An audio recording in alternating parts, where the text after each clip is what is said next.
I was calling you lawfully wedded wife, and then once we got the papers, I would say lawfully wedded wife. But I was so excited to call you my wife. Tell everyone, this is my wife. So when I married my wife, this is my wife. This is my wife. This is Debbie, my wife. Sometimes I think it's very important to allow and encourage those things in marriage, because through time you can be like, well, I'll do it myself, or whatever can be, but to really take it more as a gesture of love, not as a requirement and not as a must or a demand. Yes, I'm not demanding. He doesn't feel pressured, but we do out of love things. During the first years of our marriage, I remember when we were working, I would come home in the evening and the house is all with lights, little lights, nice, pleasant music. All of that really melted my heart. I feel privileged, but if you have the option and you're passionate about family and just taking care of it, I would say do it. You won't regret it. Just cooking homemade meals, having everything clean, being on top of everything, being able to work on other projects, and even start a small business if you have extra time. So people would ask me, and even would ask you, right? Like, yeah, someone said, what is Debbie doing anyway? Isn't she bored? There is only so much she can dust and clean in a day.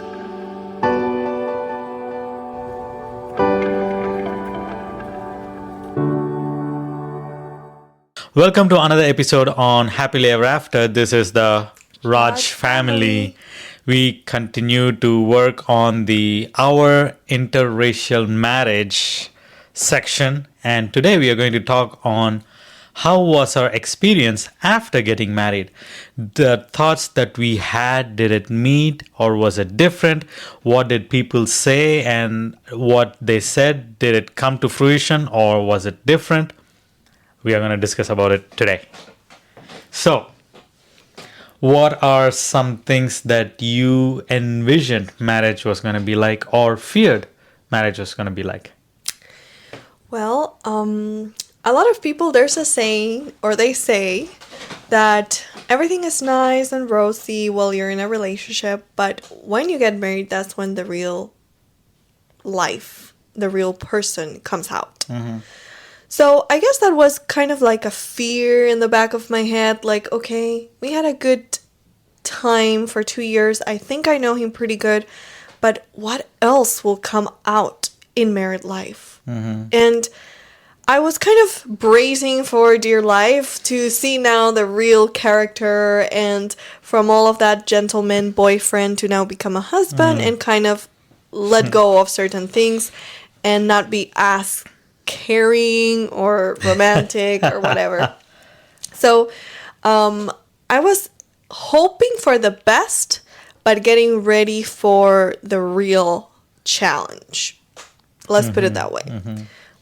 So that was kind of where I was at. I knew that many people said marriage is for character building, marriage is really hard work, marriage, it's the real deal and it's not easy. But I didn't want those fears to keep me out of marriage. Because when I read God's plan for marriage, it was for a good reason. So I wanted to experience God's plan. Yeah. But I had my questions. So that's kind of where I was at. Not sure what I was getting into, but praying and hoping for the best. How was it for you? For me, it was all great. I didn't have any type of fear, but I was anxious to know how it is going to be on the other side. Up until our wedding day, it was on this side, hoping to be on the other side, but don't know how the other side is. So I think I was more anxious to see on the other side than more of a fear, just to know, experience it. Not being married before, then all of a sudden now you're married, how is it going to be? That was more of my expectation. Expectation also, I wouldn't say fear. Let me think. No, there was nothing negative with what I thought. It was just more like, how is it all going to expectation? Yeah, expectations, like basically. that anticipation. Yeah, and to experience it, period. Because I know a lot of people that got married, they were excited, super excited, and they are living happily. I mean, of course, they have their own problems, and uh, they get to deal with those things and move on. Now, I'm trying to be an adult here, to be married and see on the other side of the wedding. I mean, sometimes even now, I cannot believe that I'm married, but such is life. Yeah, I think it's like from one moment to the next, suddenly you're pronounced husband and wife, Mr. Yeah. and Mrs. And it's like you cannot change everything in just a moment. Yeah. So that moment changes your life, but it's a process. It's still a process of getting into that role and finding your journey and getting used to saying my husband, my wife. I mean, I think it's an experience that it's a new chapter. So it's going to be different and it will have adjustments. But I know that many times as a single person, you wonder, will I lose my independence? Will I lose my life? Like there's that fear of getting married and then being stuck forever in something that you're not truly yourself. How was it? Let's just share a little bit at the beginning, the first weeks or months, and then kind of connect it with our life now, because now we're in our third year of marriage. And so how has it been looking back at those first days and weeks and now and everything? The first weeks when we got married, I was so excited to tell everyone, this is my wife. And there is a joke, in not joke or made up joke. It is someone trying to say, this is my lawfully wedded wife, and then he messes it up and says lawfully wedded wife. So I was using that phrase for a while because we had to get the signature from the pastor. It got delayed by a few days because we forgot to do that on the day off because we were too excited and too occupied to remember that. But so up until we got the papers, I was calling you lawfully wedded wife, and then once we got the papers, I would say lawfully wedded wife. But I was so excited to call you my wife. Tell everyone, this is my wife. So when I married my wife, this is my wife. This is my wife. This is Debbie, my wife. I was really excited about that. And some people saw that I was excited to share that. And they also shared their point, like how they were also excited to share about their wife as well. So that part, and also to really get to know each other in an intimate level, personal level, in the same house, living in the same house, it was all very different, exciting. But as I said in the previous episode, I was still feeling like I was in clouds. Like I didn't come to realization that, okay, I am married right now. Even though we are in the same house, living under the same roof, we are sleeping in the same bed, we are eating together. I mean, eating together all happened even while we are in relationship, not necessarily in the same house, but in a common place. So, but this was a little different. And again, it was like it was all happening somewhere in my dream. I'm not sure where it is, but that is how it was. But after couple years now, I feel like I'm a married man. I have Finally, like on the third year, I think he's feeling it. Because I think it took longer for you than me. For me, it took maybe a few weeks, couple months to feel like I'm a wife. Because at the beginning, the first days, and even on our honeymoon, and then after a couple of weeks, we were like, we know we're married and we're so happy, but we don't feel it. Like we know it, but it had to sink in, that feeling of now the role of a husband and a wife and just living life together. But because we had a very strong friendship before, I think it was a transition that was so smooth that it took more time to really feel the difference, because it was like, we know we are married, we know we now live together, and wake up to each other every morning. So that was different, but the rest, it was very much the same. Yeah. And actually, it just felt so so beautiful to be married to your best friend, the person you trust, you love, you've built so much with. You've gone through challenges together, you've worked through it together, you've gone to counseling together to bring tools to have a better relationship. So you really know the ups and downs. We went through health issues together before our marriage. We went through financial issues together before our marriage. We went through so much that many times others go through it in marriage. We went through it before marriage. So our marriage was like a continuation of just real life, but with the beauty of that bonding and that intimacy to another level. And so I remember that throughout our dating years, he was always a gentleman, caring, very genuine, but he was not overly, overly like, I don't know, doing extra things. So I was not expecting it to become better after marriage, but maybe a little less.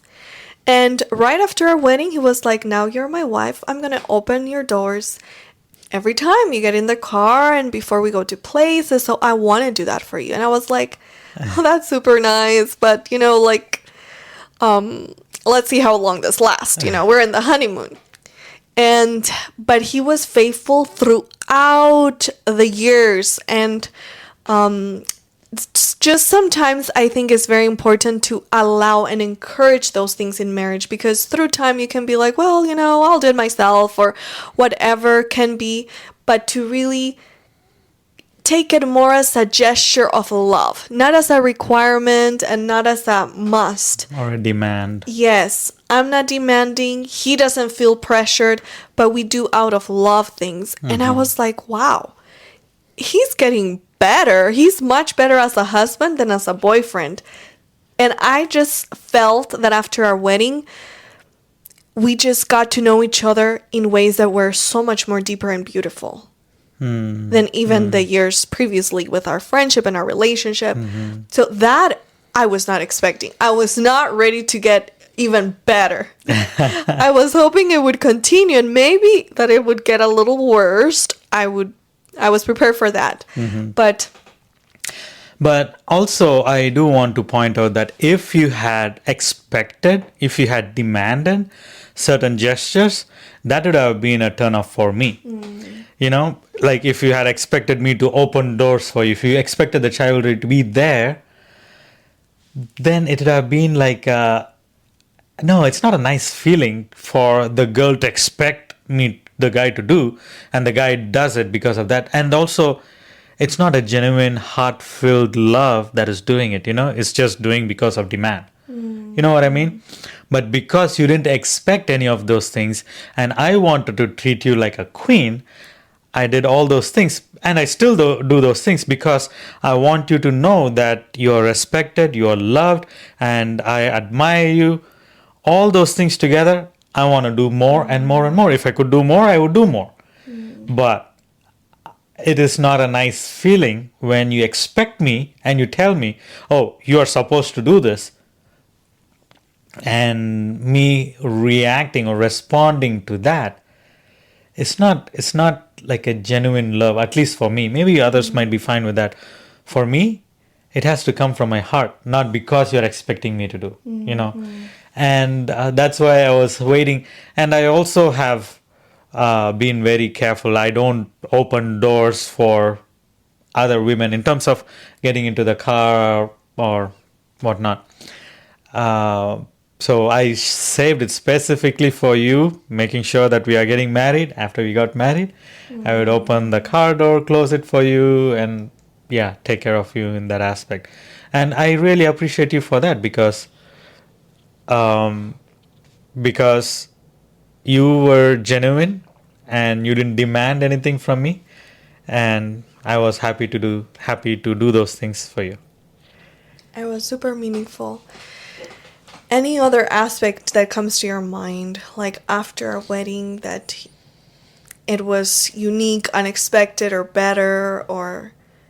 Well, I've always envisioned, this is before you even came into the picture in my life, I always envisioned our my marriage to be more peaceful, calm, and where I go to work, I come back home not to have to fight with the wife or have an argument or have to, how do I say, having to deal with someone that instead of dealing with or instead of struggling with someone, I wanted to come to a place where it is more calm and peaceful, a safe space. I'm okay to be vulnerable, you know. And during the first years of our marriage, I remember when we were working, I would come home in the evening and the house is all with lights, little lights, nice, pleasant music, all of that. That really melted my heart because that was not something I expected. I expected to have more peaceful environment, more calm place, maybe even have fun here and there, like playing and all of that. But I didn't expect to like come home and be unwinding, to listen to soft music and lights lit up around the house and a pleasant environment. That's something I did not expect, and to come to a house like that, I mean, I would give $1 million, or I don't know how many $1 million I could give to get that. And I'm thankful for that because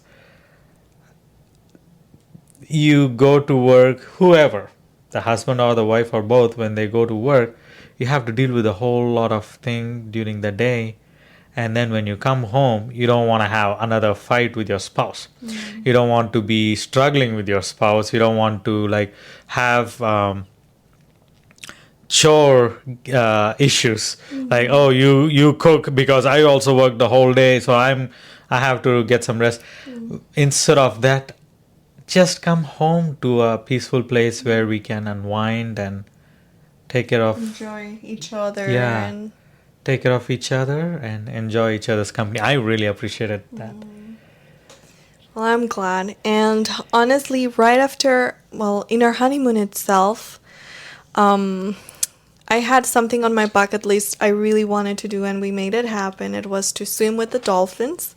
So in Orlando, we spent a whole day snorkeling and with the dolphins. It was truly an amazing experience because we both love water, we both love animals, and it was just like very unique. But I was already feeling under the weather before my wedding, getting all the planning done, sometimes going to bed late, just I had been working a lot, so I was kind of stressed with work. Then I took like a month off work to get ready for the wedding, and I knew that as a wife, as long as we could, if my husband could work, I only wanted to work part-time. Because for me, the home and the role of housewife and just to manage the home, that was my role. And I couldn't take care of a full-time job and keep a full-time job as a housewife and wife, especially at the beginning. But not only that, but in our honeymoon, after a couple days, I got super sick. I had the worst cough ever. I would cough and cough in the night. It was just really bad. I wish we could go back to redo the honeymoon because to really enjoy it. But anyways, it was just so good to know that we were caring, and I had married a caring husband, so that, you know, even if it needed to be done, he would go to the living room to sleep so that he could get some sleep without the coughing instead of sending me there or just It was just a blessing in the midst of everything. But then I struggled with my health for like 3 to 5 months after we got married. So I was thinking after our marriage, after a month or so, because we got off the holidays, everything in December, so we had like a month off together, which was a huge blessing. But then after that, I was thinking, okay, by January, maybe February, I'll go back part-time to my previous job. But now there were many things on the table. Number one, my part-time job as a housewife, and managing all of that. And we had recently moved, so had to take care of a few things.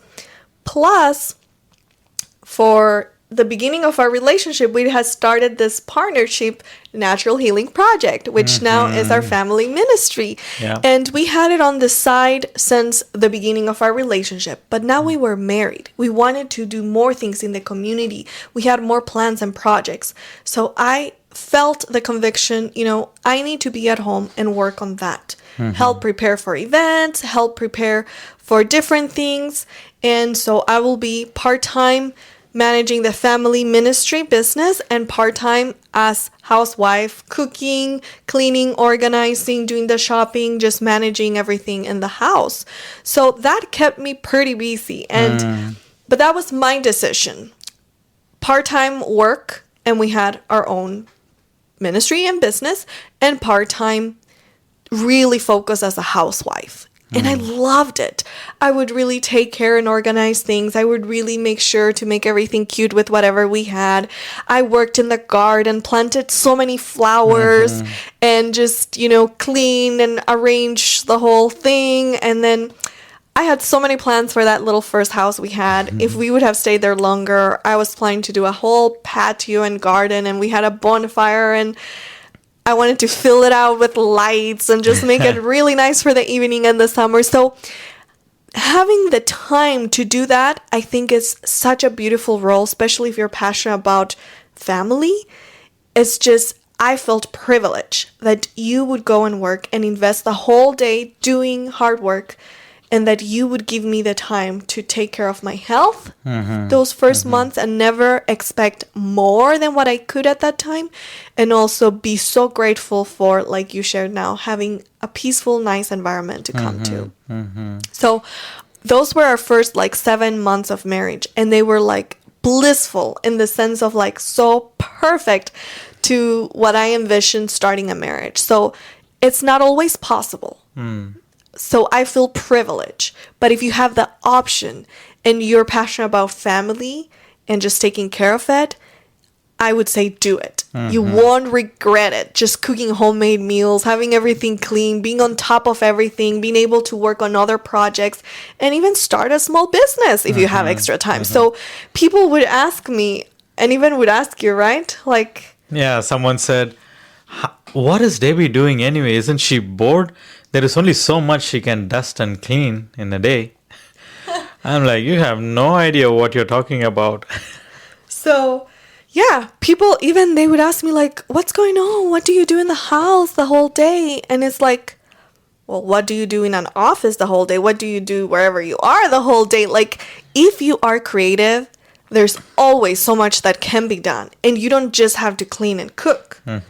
You can start a business from cooking. You can start a business if you like, digital design or whatever. So we had a coaching business. So I had a couple clients as well that I would coach.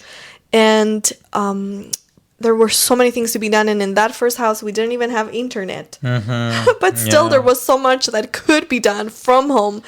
So it was just amazing. And I think that it's so important to envision. And if you don't have an idea, I don't know what to do, you can always study something new. You can always work on a project and accomplish something. Write a book, write resources, start homemade products. There's an infinity of things that you can do, and time is never enough. So I don't know what it is being bored. Have you ever seen me bored? Nope. In fact, she sometimes stresses me out with how much work she has to do. I'm like, you don't have to do all of that right now. But yeah, I've never seen her just sitting and doing nothing. It's an impossibility. I've never seen her. She might have seen me just lying down. I like to take naps, so she might have, not always, every now and then. And she would see, and even then she would be there for few minutes, and then she would be gone. And sometimes it's you make me feel guilty, you're always so busy. And I guess I live up to my name, Debbie, which means working bee, Debbie. And always busy doing something. But I've learned from you that the value as well of unwinding and of stopping and recharging, because you can also drive yourself crazy with too many goals, too many ambitions. But the point being here is you don't have to get bored and just like die away being a housewife. You can thrive as a housewife. You can even start a business as a housewife. You can study and learn more. There's just so much. And I think it's the greatest joy and blessing and privilege if you can be one. Because you can have your schedule and basically manage it the way you feel needs to be done, and not be running behind and stressed because the house is not clean, the laundry is not done, things are not taken care of. And yeah, so that was an amazing period to start up our marriage. But Yeah, and then later on, things changed. Right now, we both have our ministry going on, so she's not just a full-time. housewife anymore. Yes. And life has its own way of dealing with things, and it's not always the way that we want it to be. Some people would love to be housewives, but they might not be able to, at least at that time. And some people want to work, but they end up being housewives. So Make the life has its best. way of life has its way of putting curveballs. How do you deal with it? That's the important point. And then, in the beginning of our marriage, I used to work. She stayed home, but she also used to do part-time job. But now it's not the same way. We both work from home and we both have full-time. Now it's a totally different story. We have to keep each other accountable that we don't overwork because we both are really driven in terms of achieving goals and keeping up with everything. So we have to remind each other, hey, we need to cool off a little bit, like come back, pull back from working so much so that we can spend some more time with ourselves. Or else we can go 24 hours working together, keep working and working and working. So it can be exciting, but also it has its challenges. And definitely now, on our second year of marriage, so basically, our first year had the blissful start, and then it had a lot of transitioning happening. So we had to wait a lot and see how things were going to work. And it was a little stressful at times, moments, but we also learned and saw it as God was preparing us for the next step, that it was going to be to start kind of full-time, start the ministry, and just jump on board full-heartedly in any startup of a business, of a entrepreneurial work, ministry. Takes a lot of effort and takes a lot of temperance, because you can really become intemperate and lose your health and yourself and your family in the process. So that's something that we have been really working on, time management and boundaries for keeping our marriage and our relationship and our health strong by God's grace. So So how would you say you feel right now compared to the beginning of our marriage? Like personally, how do you feel? in a way, I feel very fulfilled because I know we are in God's will for us. And I feel very grateful because in a way I feel we've lived together for like decades. The only thing we are missing is children, but so many other things I feel we've gone through, and we've just learned so much and grown so much spiritually and in our faith journey, and just seeing God work and learning to trust Him and follow His will.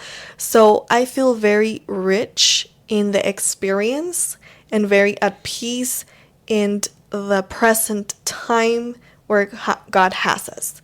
And I just feel we have matured and grown a lot. And definitely there are areas that we still need to work in our marriage. Not everything is blissful. But I just feel more and more secure in what God has given us, and more sure of this union than ever before. I feel the same thing too, because initially it was all that hyped up feelings and vibe, and we are in the honeymoon phase and all of that.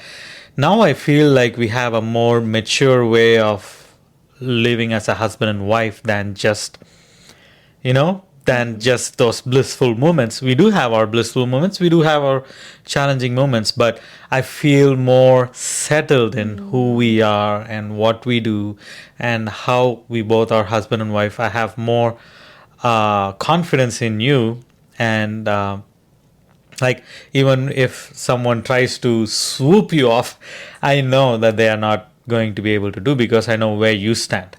And so I am more at peace knowing that there is no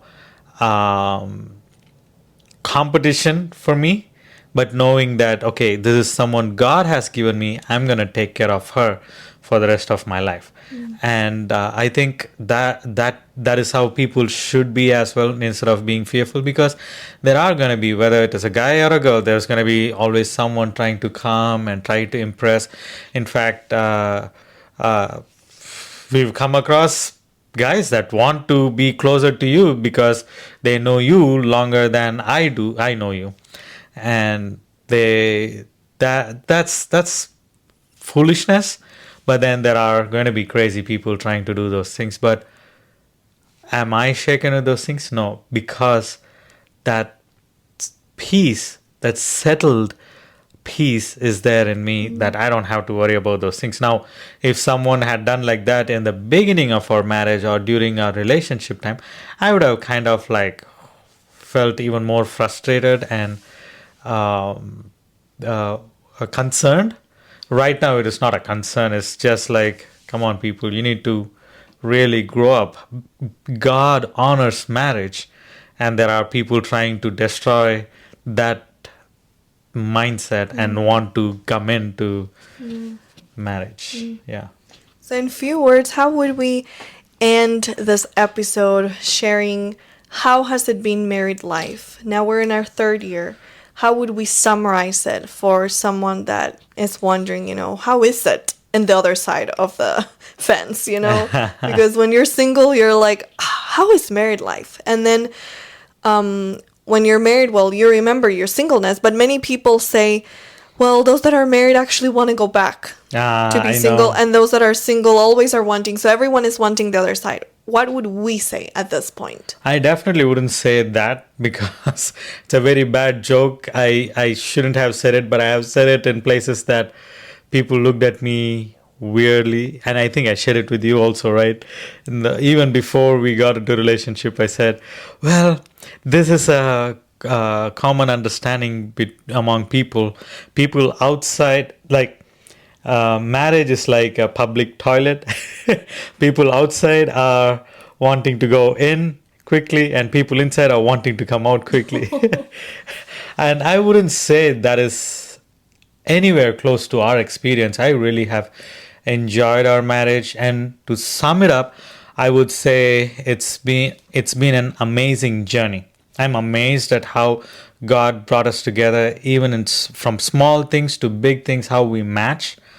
And of course, we have to put our efforts in. It doesn't happen by itself, but also with God leading us in our individual life, as a couple together, and also in our ministry life. I'm just amazed. That's so beautiful. I would say as well, like, I would not think at all that I want to go back to being single, because single was a beautiful experience. I wouldn't trade it for anything. Like, I'm happy I didn't get married when I was 20, because I experienced a lot through those years. But do I feel I want to go back because I'm not happy where I'm at? No. I'm very happy, fulfilled, grateful, and I really feel so thankful of what God has done, and I really see it as a miracle.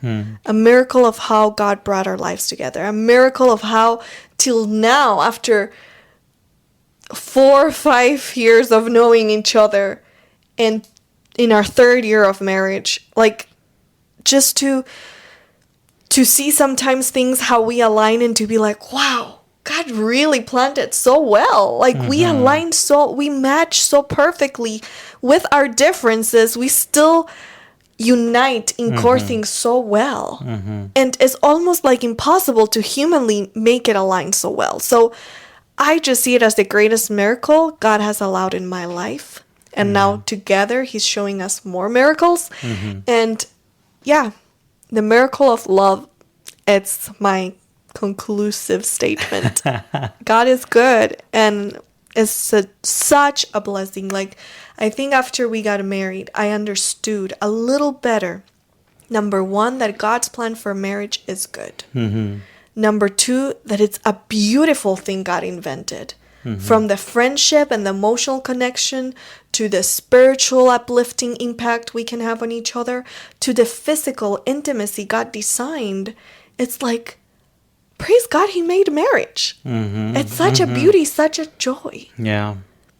But let God do it, the miracle, because it has also a very dark side many times on this world of sin when it's not in that surrender God's will process. We have come to the end of this episode, and we will see you in the next episode. Until then, this is bye from Martin and Debbie. This is the Raj family.